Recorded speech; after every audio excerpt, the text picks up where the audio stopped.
So I want to talk about Roger Waters. Roger Waters, for those of you who I guess don't like Pink Floyd, was a part of the band Pink Floyd. He co-founded the band, in fact. More recently, he's been getting in the headlines not for his music performances, except for that one where he dressed like a parodied version of like a Nazi from his film. And he did it, I think he did it in Germany, and it got a lot of heat. Putting that aside, the only other reason that he's in the news is because of his political statements. What he said about the war in Ukraine, trying to end American support for Ukraine, saying that the West provoked Russia into invading Ukraine. Whether he's talking about any other number of political events that I probably disagree with him on. But most recently, he's been getting in hot water because he said that the Hamas attacks on October 7th may have been a false flag. Now, I don't know how he thinks a false flag works, but a false flag is when a government or some body, some organization, tries to make something look like a real attack from the enemy or a real attack from some desired opponent in order to justify attacking that opponent or in order to justify some policy. For example, Alex Jones would always say that Sandy Hook was a false flag attack because they want to take your guns and they're going to use it to take your guns. Yablonsky has donated $50. Hey. Happy 2023 elections. Ohio, Kentucky, Virginia. Obama, thank you so much for the $50. I appreciate it. Look at that, 150 from site chat today. I appreciate, and the 5 gifted earlier. I appreciate it. Thank you, thank you, thank you. Where were we saying? But yeah, that was something that Alex Jones said was a false flag. An actual example of a false flag, because I don't want to just give you all the schizo, like fake false flags, is the Germans at the start of World War II launched the war. Most people don't know this, using a false flag attack. They had German soldiers dress up like Polish soldiers and attack some German post across the border, or like attack. They like blew up a rail line. They like planted some bombs, killed nobody. And then they said, oh, look, Poland attacked us. And then they invaded. The Russians actually did some false flags at the start of the invasion of Ukraine, putting aside the accusations that Ukraine has weapons of mass destructions in the form of chemical weapons that target Russian DNA. They had people dress as Ukrainian soldiers, get next to armored vehicles, and do a quote unquote invasion of Russia that was geolocated to be deep within Russian controlled territory already. Meaning that it was physically impossible for the Ukrainians to have invaded Russia from that direction. It doesn't even make sense. Why would Ukraine invade Russia when they have so much territory they want to take back? And why would Ukraine choose, right when Russia has all their troops on the border, to try to invade Russia? Like, the only way it would never be successful. But in your wildest dreams, if you were to try to make it successful, you wouldn't attack Russia when they have the most troops surrounding you. It doesn't really make much sense. But putting that aside, it was geolocated to be within Russian controlled territory, so it could have only been Russian actors. Point is, those are some examples of actual false flags. Now, the difficulty here is that there's just so much footage. Whereas in the German false flag, there was no footage, so the Germans could just say, we were attacked, and then attack with no real backing for their claims. And whereas in the Russian case, they only had one piece of footage to show it, and it was blurry, you couldn't really see much detail, it was very short, they tried to keep the information coming out from that clip very little so people couldn't find the flaws. Whereas in this, there's footage everywhere. Like, there's so much footage. And there's not only footage from the IDF, from GoPros from their soldiers, and from Israeli civilians huddling together in garbage cans and in their safe rooms, trying to hide from the Hamas fighters that are going around and mowing down civilians, whether it be at that music festival, whether it be in kibbutzes across southern Israel. There's also footage from the Hamas fighters themselves. And it's not like Hamas didn't claim the attack. They claimed the attack. You know, I probably would have thought differently about the supposed Russian invasion, that Ukrainian invasion of Russia, if Zelensky came out right after that footage leaked and he said, you know what? I admit it. We did invade Russia. Where Hamas was like, yeah, we did attack southern Israel and we're proud of it. Yes, that was us. They openly say that. So saying it's a false flag, just on its face, is such a fucking ridiculous statement. We have so much security cam footage. We have so much GoPro footage from both IDF fighters and Hamas fighters. Hamas openly admits to it. Israel says Hamas did it. Everybody else in the world knows Hamas did it. Anyway, let's listen to what he had to say. Is this the area that he talks about it? Yeah, I don't want to watch the whole 9 minutes. I really don't want to listen to Glenn Greenwald. We could just read the quotes. Let's just read the quotes. Speaking to journalist Glenn Greenwald in a recent interview, Waters appeared to cast doubt on the civilian death toll and Hamas's role in the massacre. First saying that there's something very fishy about the Israeli military being caught so off guard, and them claiming we don't know what Hamas did do during the invasion.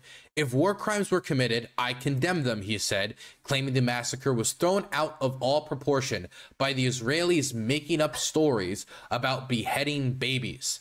He was referring to reports that emerged days after the attack as the Israeli military entered communities ravaged by Hamas, where reporters cited unnamed soldiers to report that beheaded babies had been found in some homes. That claim was later walked back before being confirmed by a spokesperson for Prime Minister Benjamin Netanyahu, though the military declined to corroborate it. Netanyahu did, however, share graphic photos of what appeared to be the burned remains of babies. Asked repeatedly to comment on the slaughter of Israeli civilians on October 7th, Waters danced around the question by claiming there is no way to know what really happened. Okay, you know what? I'm too curious. I got to hear him actually say it, because this shit sounds too wild when I'm reading it in the article. This shit sounds too wild. First of all, let me just ask you about these issues with anti-Semitism for a second. Yes. You talked about the horror and sickness and disgust you feel watching what the Israelis are doing in Gaza, and I have to say, for me, and maybe it's just a byproduct of things I focus on, but I honestly don't recall anything that has made me sicker or more disgusted than seeing the level of suffering that's taking place in Gaza right now, and knowing that we're only at the beginning, way closer to the beginning than the end. It's one of the worst crimes, if not the worst one I've seen in my life. But when the attack on October 7th in Israel happened from Hamas, what was your reaction to that? Let's wait and see what happened. Well, it was my first reaction. My second reaction was, how the hell did the Israelis not know this was going to happen? And I'm still... Okay, so it wasn't discussed. His first thing was like, I don't know about this. Then, man, the Israelis really failed. Okay, well, the second reaction, I can at least understand to an extent, like, how did the Israelis fail so hard? My first reaction would have been a disgust response, but I don't want to morally grandstand here. A little bit down that rabbit hole.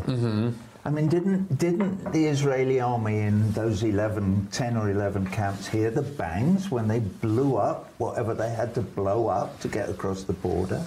Well, there's already, okay, I don't know if you did any research on this, but the reasons why the Israeli military did not respond quickly. Now, there's still a bunch of unanswered questions, but vaguely it has to do with a few reasons. Number one, a lot of the military was moved to the West Bank in preparation for what they saw was likely violence that was going to occur in the West Bank. And so much of the bulk of the Israeli military was not close to where the fighting was happening in Gaza. The second thing that happened is that, you know, the Hamas operatives planned the operation pretty well. And so they were targeting command centers and decapitating the heads of command. So then when Israeli soldiers found out, the ones that were down south, even though there wasn't many down south, the ones that were down south, when they realized what was going on, they were calling into their command, they weren't getting responses because their command was already killed by Hamas fighters, which then further crippled the response. And those weren't the only reasons. We're probably going to find out more stuff as time goes on, but those are part of a few of the reasons that contributed to the slow response time of like 8 to 9 hours before the IDF was able to respond. I mean, respond in large force. There's something very fishy about that. Yeah, we had an Israeli Knesset member on who said it seems inconceivable. This is one of the most surveilled places on the planet. And there's obviously going to be a lot of investigation, maybe not an honest one, but Israelis are angry about that as well. What I'm asking about, though, is do you think what Hamas did on October 7th can be justified? Well, we don't know what they did do, but... Damn, he's dancing around. Okay, let me just hit this head on. Again, we know what they did. They uploaded footage of themselves doing it, walking around the corpses of civilians that they shot. Openly just posting footage of them like executing dogs, just shooting like random pets on the street. We have tons of security cam footage of them just mowing down passing by cars. We have footage of them kidnapping random civilians while like chanting victory slogans, while dragging them bloodied and bruised into Gaza to be beaten by locals before then being hidden in cave systems. We know that they did this. We have more than enough evidence, more than enough proof. You can look at some of the reporting that Haaretz has done. I mean, we can look at like the list of Israel's dead. And I wanted to look at this list a little bit, or not even look at this list, at least acknowledge this list's existence, because I've been seeing people sharing this around right here. So this is the original post that Israel made that had all these names of people who died. I don't even think it's all the names, but there's many of the names, or most of the names. And then this person posts this in response saying, guys, I'm literally crying. All of the names are just IDF soldiers. Just zoom in and look. It's all sergeants and majors. And they highlight like the majors and sergeants and soldiers that are in this. And then down here, they just highlighted everything as majors, sergeants, soldiers, and et cetera, et cetera. This is fake. This is fake. This is fake. This is an altered version. This is fake. This is a different version than this. All the names they highlighted were not soldiers. The majority of the people killed were not soldiers. This is just a lie. You can check it from Haaretz's list. I mean, there's a fact check here saying several of the highlighted names are civilian, as many as are the majority of victims. Out of the total identified 1,134 victims, 759 were civilians, 302 were IDF, 59 are police officers, 14 are rescue services, so like firefighters, stuff like that. Soldiers made up 31% of the casualties. The majority of the people that Hamas killed in southern Israel were civilians. They could have just concentrated on attacking command posts. They could have just concentrated at fighting with cops and soldiers, but instead they spent the majority of their time mowing down grandmas, moms, dads, sons, daughters, and children. That's what they spent the majority of their time doing. That's the majority of the people they killed, which is the same critique I hear from people like this of Israel's behavior in the Gaza Strip. Obviously, the attacks are different. The attacks are different. The style of attack is different. The details of the attack are different. I don't want to go into specifics, but one of the main critiques of IDF bombardments in Gaza is the majority of the people they kill are civilians. That this is an extremely dense city of 2.2 million people, 48% of whom are children. And when they bombarding these cities, whether it be the Orthodox, not the Orthodox Church, but the Greek Orthodox Church that was bombed, or any of the other centers that are bombed, the majority of people who are dying are not Hamas fighters, they are civilians. And that's something that is critiqued. And it's critiqued by people like this. But then instead of accepting that, oh yeah, it was also bad when Hamas went into southern Israel and mowed down all these civilians, it's instead, let's edit the names and pretend that all of these children like actually were just soldiers. These are, maybe they were child soldiers. Maybe they were child soldiers. Who knows? Who knows? But the evidence is overwhelming from Israeli publications like Haaretz, from international publications, from just video, photographic, and it's evidence from all sides, and much of it posted by Hamas themselves. To say that we don't know what they did at this point is either ignorance or purposeful ignorance. The second one being more malicious. And he's saying we don't know what happened to dodge the question of condemning what happened on October 7th. On October 7th can be justified. Well, we don't know what they did do, but was it justified for them? Momo, thank you so much for the Subarino. Thank you for the primer. Of course, they were baby soldiers. Of course. To resist the occupation, yeah. But again, it's what you said. It's the Geneva Conventions. His answer is they have an ability to resist the occupation. The question wasn't, hey, is it right or is it allowed for Palestinians to resist the Israeli occupation? That wasn't the question. The question was about the attack on October 7th and the targeting of civilians, which we know happened, but Roger Waters is either purposefully or just straight up ignorant about. Purposely ignorant or just straight up just dumb and ignorant.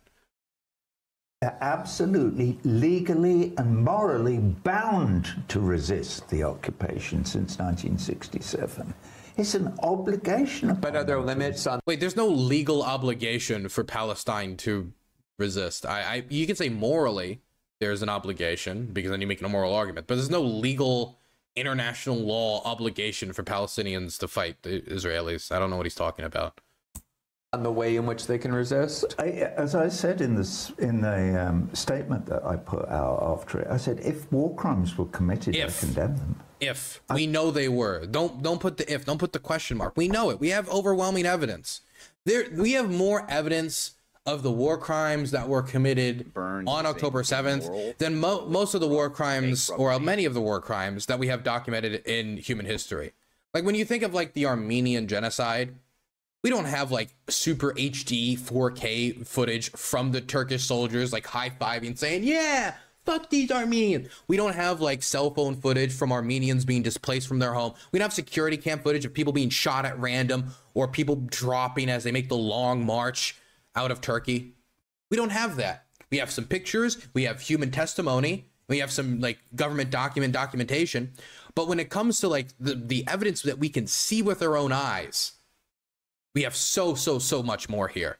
To deny it at this point is either Roger Waters, through all the acid and pot smoking and whatever else he got up to at Pink Floyd, has completely burnt his brain and he's unable to do any research, or he's being purposefully ignorant. And you can see from the way he's maneuvering around the question, and this is why I'm leaning towards purposefully ignorant, he's not answering the question directly. He's maneuvering around the question and dancing around it. And so I like to be generally good faith to people, but I have lost my good faith when it comes to Roger Waters, especially after his comments on Ukraine. Short Fatted Talker, thanks for the gift to tier 1. I appreciate it. And I don't care who it is. And here we are now 3 weeks or so after. Do you think there's been evidence that's emerged that suggests they committed those? There may have been individuals. Everything's a question mark with him. What does he need to see here? What standard of evidence does this should be the follow-up by Glenn Greenwald? Look, at least Glenn Greenwald is following it up, right? But this should be the follow-up by Glenn Greenwald. What standard of evidence does the Israelis need to meet for you to believe that war crimes were committed? Because we have DNA evidence. We have like the physical bodies that the Israelis have provided to journalists. We have tons and tons of footage. We have photographs. We have Hamas fighters filming themselves committing the war crimes. Like, what else do you need? What else do you need? By the way, this is not even the first time that Roger Waters has denied war crimes. In fact, in the past, he has attacked the White Helmets, an aid group in Syria that had a lot of just fucking batshit theories floating around it due to the Assad media space. Just attacking the White Helmets and saying that Assad didn't commit the war crimes that he committed, didn't commit the chemical attacks that he committed, the dozens of chemical attacks that he committed. So this is a part of a pattern of behavior of Roger.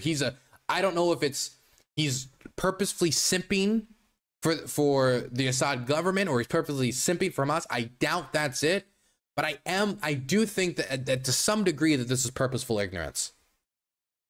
Reading a news story this morning, which Grey Zone, our friend Mac.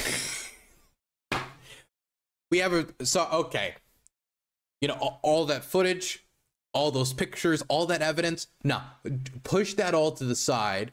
Push it all to the side. Grey Zone, Max Blumenthal. Let's not trust Israeli reports on the ground.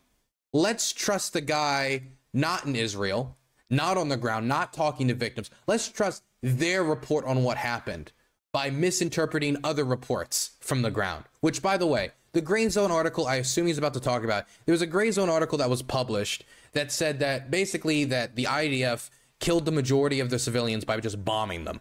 They just bombed their own civilians. They didn't know where the civilians were. They didn't know where the Hamas fighters were, so they just bombed everything. And this is extrapolated from one throwaway line in a Haaretz piece. Now, I'm pretty sure if Haaretz was able to find anything that they could use to lambaste Netanyahu more, they would. And if they could find out that the Israeli army killed the majority of the civilians, like was being indicated as people were misreporting what that Haaretz article said, Jackson Hinkle even misreported it, publishing a whole bunch of lies saying like, oh, actually the vast majority of people who were killed were soldiers, just like that other person was saying earlier. And Haaretz had to come out because of all these fucking bullshit stories that were using their reporting incorrectly, misrepresenting it. And they had to come out and say, no, this isn't true. All of this is a lie. All of this is fake. Max Blumenthal. So there's a long story which I read this morning, but Haaretz have finally come out with figures of how many people were actually killed and who they were. On that day, On that day, yeah. And so probably the first 400 were Israeli military personnel. Who are? That's 306. Morally corrupt. 306 out of 1,000, like 300 to 400 people. It's not a war crime. No, clearly everyone thinks military officials and military targets or soldiers in Israel are well, it depends if you believe targets. in the Geneva Conventions or not, right? Or the United Nations. But what about targeting civilians or abducting them? No, of course. Of course, that's bad if it happened. Like, I'm sorry, but if I was to come out and be like, yo, if 9/11 happened, obviously that was a tragedy. You know, you don't give me credit for saying, well, he said if it did happen. You'd be like, wait, what do you mean if 9/11 happened? If somebody was saying, well, it's a Boston bombing happened, obviously, if it happened, it's a tragedy. You mean if it happened? We know it happened. Why would you split hairs on that? We have overwhelming evidence that it happened. And so now, like, there's an out for him, which is like, well, if it did happen, it's bad. Don't give him credit for that. If someone came up on a stage and was giving a history lecture and they're like, you know, if the Holocaust happened, obviously it was a tragedy, the whole crowd would, for good reason, go in uproar. Going in uproar. What do you mean if? What do you mean if? The evidence is overwhelming. What's this if? You can say that the exact death toll we don't know. You can say that the exact amount of bodies that were created. You can say stuff like that. But the idea that we don't know if war crimes were committed by Hamas and him using a Haaretz report, which, by the way, Haaretz has documented the war crimes. Here again, here's Israel's dead. The vast majority of the people on this list are civilians. Well, how do you think these civilians died? If he's going to use Haaretz's reporting and he thinks they're reliable enough for him to take the Gray Zone report, which based it off of the Haaretz reporting, and he was able to use it, then why is he only using it to say, hey, Sergeant First Class Jonathan, Sergeant First Class Ozeri, these guys were soldiers. Why not Vitali? Why not Michael? Why not Zohar? Why not any of these other people? Why not this rave goer, Coral Geta? Why not any of these other people? Why is it, well, we can use the soldiers that died on this list as evidence that they killed soldiers, but we're not going to use the civilians dead on the list as evidence that they killed civilians. We're not going to use that. What's this double standard? So this proves to me that Roger Waters is a lying, dishonest piece of shit hack in my mind. If he sees a Haaretz report or knows of this Haaretz report's existence that has been not misinterpreted, I think manipulated by Gray Zone. If he sees this Haaretz report and he can go to the Haaretz report and he knows of its existence, then if he was to go in and look at the bodies and he was to look at who's on the list, he would know that the majority of them are civilians. How did those civilians die, Mr. Waters? How did they die? They didn't just all drop dead. You know, it wasn't like they had like some bad psychedelics at the rave and they all fell off a cliff. They were shot, they were murdered, they were killed. We have overwhelming evidence, and he just continues to deny it because he has to be the contrarian. He has to be against the grain of the establishment, man. He needs to keep that 1970s hippie anti-war Vietnam. He needs to keep that vibe. And so he just can't. You can acknowledge the brutality of what happened on October 7th, and then Roger Waters could immediately follow that up by, well, more violence begets violence. He could say some platitude or whatever he wanted, but he can't even deal with step one of acknowledging that this happened. God, man. Shut up and sing. You know, shut up and dribble. Shut up and sing, unironically. No, of course not. No, Right. Of course I don't condone that. But the thing was thrown out of all proportion by the Israelis making up stories about beheading babies. They even got the President of the United States, dotard that he is, to claim that he had seen photographs of the beheaded. The Biden's claiming he's seen the photographs, but he didn't see the photograph. That was wild. But I said this at the time. I said, let's be careful because this beheaded baby things is going to become a red herring. Where anytime somebody brings up the violence that happened on October 7th, the targeting of civilians, somebody is going to try to push back against it by just bringing up the beheaded baby stories, which is still yet to be verified independently as far as I know. And so I said at the time, let's be careful, Because this is going to be like the babies in incubator story in Kuwait, where we find out that one story may not be true or was not reported correctly. And so then everybody just says, oh, so there's no brutality, or, oh, this is evidence that, you know, we should question all of the evidence. And therefore, you know, we don't really know what's true and what's real anymore. And so let's disregard trying to splice the facts about what happened on October 7th. And they're just going to use it to paint every single dead civilian as basically a fake, a fraud, and not real. It's become a red herring, and I really don't like it. I really don't like it, because at the end of the day, does it really matter if the baby was beheaded or shot or burnt to death? Does it really matter? I don't think it matters. I don't think it matters at all. I do think it matters when it comes to the honesty of reporting, but when it comes to the brutality or morality of what happened, that doesn't matter at all. The babies. Of the beheaded babies. Yeah, and then admitted that he actually didn't. Yeah. I mean, you know, it's. But what we do know is whether it was a false flag operation or not, or whatever happened, and whatever story we're going to get to, and we don't know if we will ever get much of a real story. What the fuck is he saying? We have it now, you dumb cunt. We have it. We have it right now. Shut the fuck up, you dumb motherfucker. We have it right now. We have it right now. What more do you need? Somebody ask this burnt out wreck of a human being, what standard of evidence needs to be met? What standard of evidence? We have photos, videos. We have the physical bodies themselves. We have footage from every single side of the conflict documenting these atrocities. The Hamas fighters just openly like, oh yeah, I'm gonna shoot this dog, I'm gonna shoot this person, they documented all of it. It's documented from so many different angles. We live in the 21st fucking century. Everybody has a cell phone. Well, will we ever know the true story?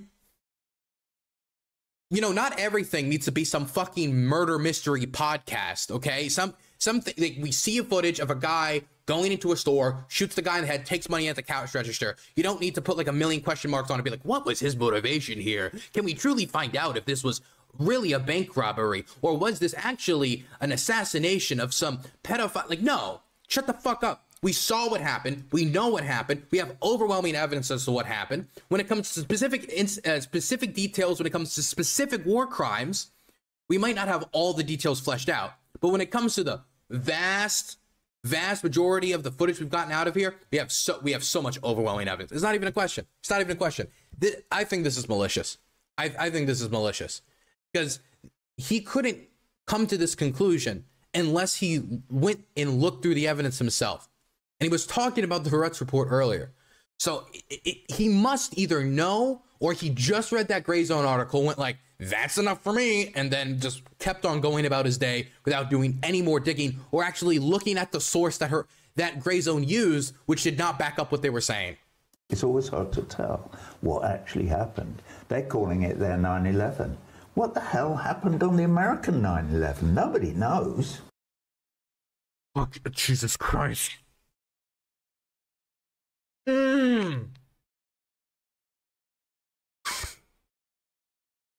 They claim Al-Qaeda they said we did it.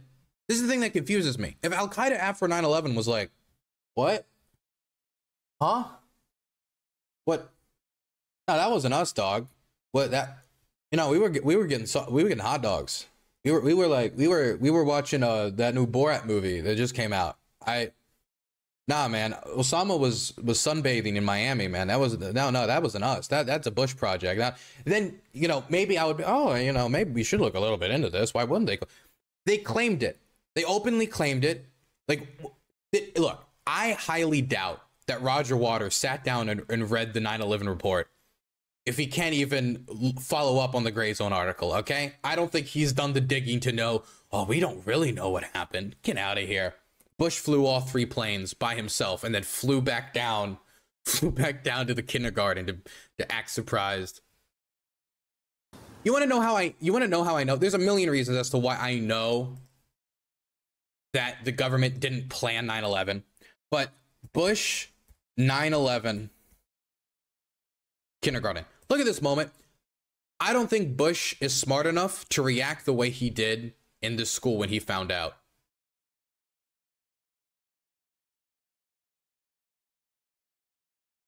I don't. I genuinely don't. Here it is. Exciting for me to be here. I want to thank Miss Daniels for being a teacher. Here it is. Under your seat. Open your book up to lesson 60 on page 153.